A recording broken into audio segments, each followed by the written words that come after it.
20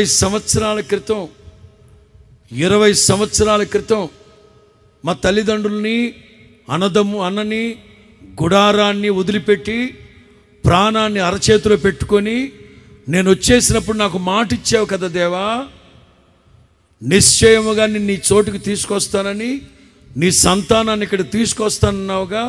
మరి ఇప్పుడు 20 ఏళ్ల తర్వాత ఏశావు వచ్చి నన్ను చంపడానికి వస్తున్నట్టున్నాడయ్యా.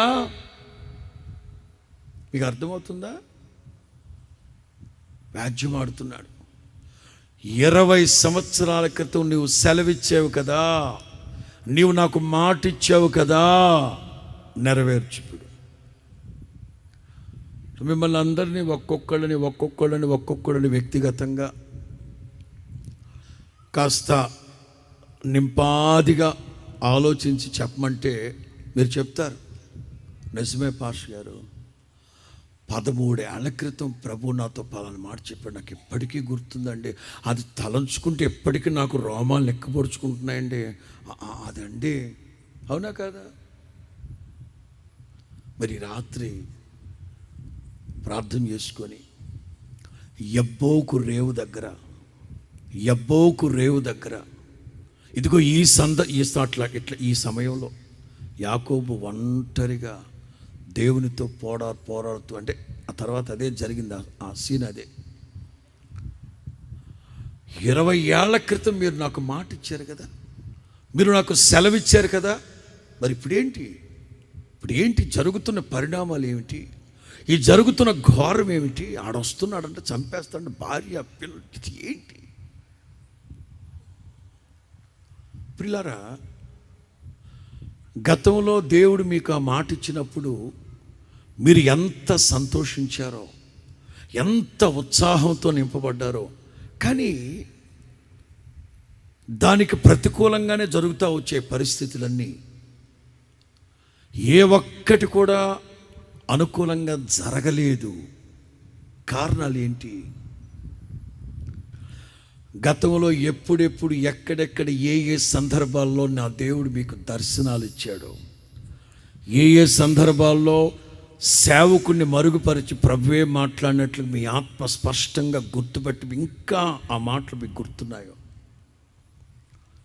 యబ్బోకు రేవు దగ్గర ఈవేళప్పుడు యాకోబు ప్రార్థన చేసినట్లుగా ఈ రాత్రి మీరందరూ మీ హృదయాన్ని తెరచి నీళ్లు కుమ్మరించినట్లుగా ప్రభు సన్నిధిలో నీళ్లు కుమ్మరిస్తూ ప్రార్థన చేయండి. నిశ్చయముగా దేవుడు వాటి కాలమున కొన్ని 24 అవర్స్లో జరిగిపోతాయి, కొన్ని వారంలో జరుగుతాయి, కొన్ని నెల రోజుల్లో జరుగుతాయి, కొన్ని 9 నెలలకు జరుగుతాయి. ఇవి సృష్టి ధర్మం. మీకు అర్థమైందా? దేవుడు చెప్తున్నారు, మీదటికి ఈ కాలమున, నిర్ణయ కాలమున నేను మీ వద్దకు తిరిగి వస్తాను, అప్పుడు షారాకు కుమారుడు కలుగును గాక. స్తోత్రం చెప్పు. ఇప్పుడు మీకు 2 సంగతులు చెప్పాల. 17వ అధ్యాయం విను, 17వ అధ్యాయం, 18వ అధ్యాయం. 17వ అధ్యాయంలో అబ్రహామా, శారమ్మ పేరు మార్చేశారు. ఓకే, శారమ్మ గర్భవతి కుమారుని అంటది, డోంట్ వరీ, మీకు కొడుకు పుడతాడు, వాడికి ఇస్సాకు అని పేరు పెట్టండి. ఎంత చెప్తుంటే ఈ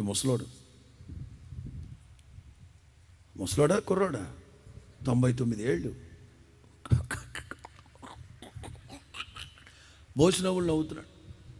అబ్రహామా ఏంటి నవ్వుతున్నావు? అబ్బా నేను నవ్వలేదండి బాబా. నవ్వుతున్నావు నువ్వు? అబ్బా నేను నవ్వలేదండి బాబా. 18లో ఇది శారమ్మ లోపల నుంచి నవ్వుతుంది. గో శారమ్మ నవ్వుతున్నావంటే, బాబా నేను నవ్వలేదండి బాబా, నేను నవ్వలేదు బాబా. ముసలోడు నవ్వాడు, ముసలిది నవ్వింది. ఇక దేవుడికి ఎక్కింది, యెహోవానైన నాకు అసాధ్యమైనది ఏదైనా ఉందా? పరిశుద్ధ గ్రంథంలో 2 సార్లు ఈ మాట ఉంటుంది. దేవుడే అంటారు, నాకు అసాధ్యమైనది ఏదైనా ఉందా? 3 చోట్ల. సంఖ్యలో ఇర్మియాలో కూడా నాకు అసాధ్యమైనది ఏదైనా ఉందా, యెహోవాకు అసాధ్యమైనది ఏదైనా ఉందా? ప్రియులారా, మీరు గమనించండి, దేవుని నోట నుంచి ఒక మాట బయలు వెళితే ఇక దాన్ని రద్దు చేయడం ఎవరి వలన కాదు. చేస్తే దేవుడే రద్దు చేయాలి, కానీ ఇక ఏ మనుష్యుడి వలన కాదు. దేవుడు వాటి కాలమున చక్కగా కార్యాలను జరిగించే దేవుడు. ఇది ఎన్నో అధ్యాయం? ఇప్పుడు మనం చదువుకుంది ఎన్నో అధ్యాయం? ఇది 18వ అధ్యాయం. 21వ అధ్యాయం మొదటి మాటలు. ఎప్పుడు చెప్పాడు? 18లో చెప్పాడు. 18వ అధ్యాయం 14వ వాక్యంలో చెప్పాడు. తాను చెప్పిన ప్రకారం శారమ్మను దర్శించెను.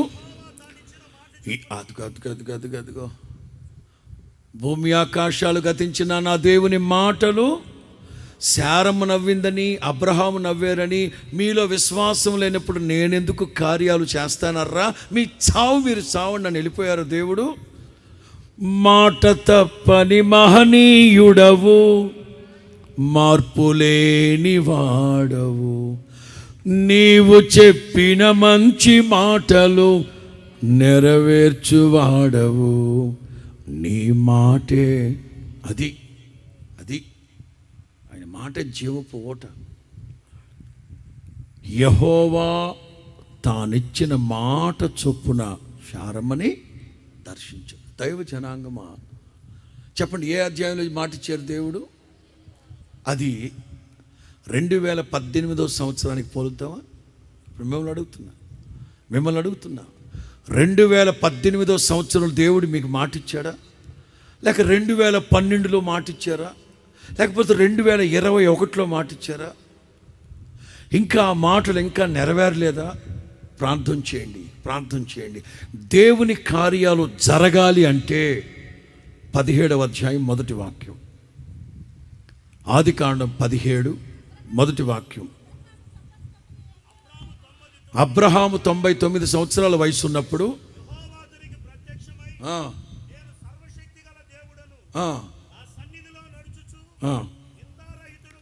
ఒక్క మాటలో చెప్పనా? అబ్రహామా, నా ఎదుట నీ ప్రవర్తన సరిగ్గా లేదు, నీ ప్రవర్తన నాకు నచ్చట్లేదు.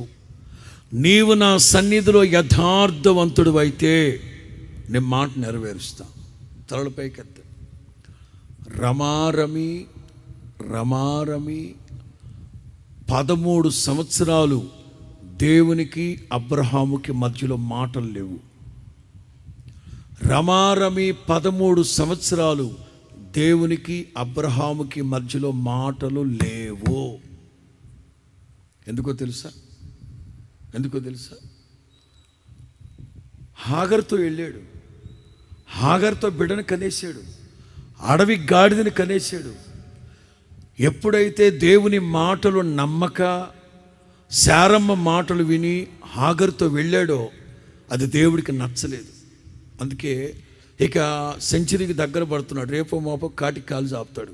అందుకే దేవుడు సరే విగ్రహారాధన కుటుంబంలో ఉన్నవాడిని పిలిచాను కదా, మరలా వెనకబడిపోతాడేమోనని 99వ ఏట వచ్చి నా సన్నిధిలో నీ ప్రవర్తన సరిగ్గా నువ్వు మార్చుకున్నావా? ఈ ఏడాదిలోనే 100వ ఏట, ఏడాది తిరిగేసరికే నీ కౌగిట, శారమ్మ కౌగిట పండంటి బిడ్డుంటాడు. నింద కొట్టివేయబడును గాక, మీ నోటి నిండా నవ్వు కలుగును గాక. దేవుడు మనకిచ్చిన మాటలు నెరవేర్చి సంపూర్తి చేయాలి అంటే ఎక్కడో మనం కాస్త దేవుని దృష్టికి దోషం లేక దేవుని హృదయాన్ని దుఃఖపరిచే, ఆయాసపరిచే క్రియలు మన యందు ఉన్నాయేమో ఒక్కసారి మనం ఆలోచించుకో.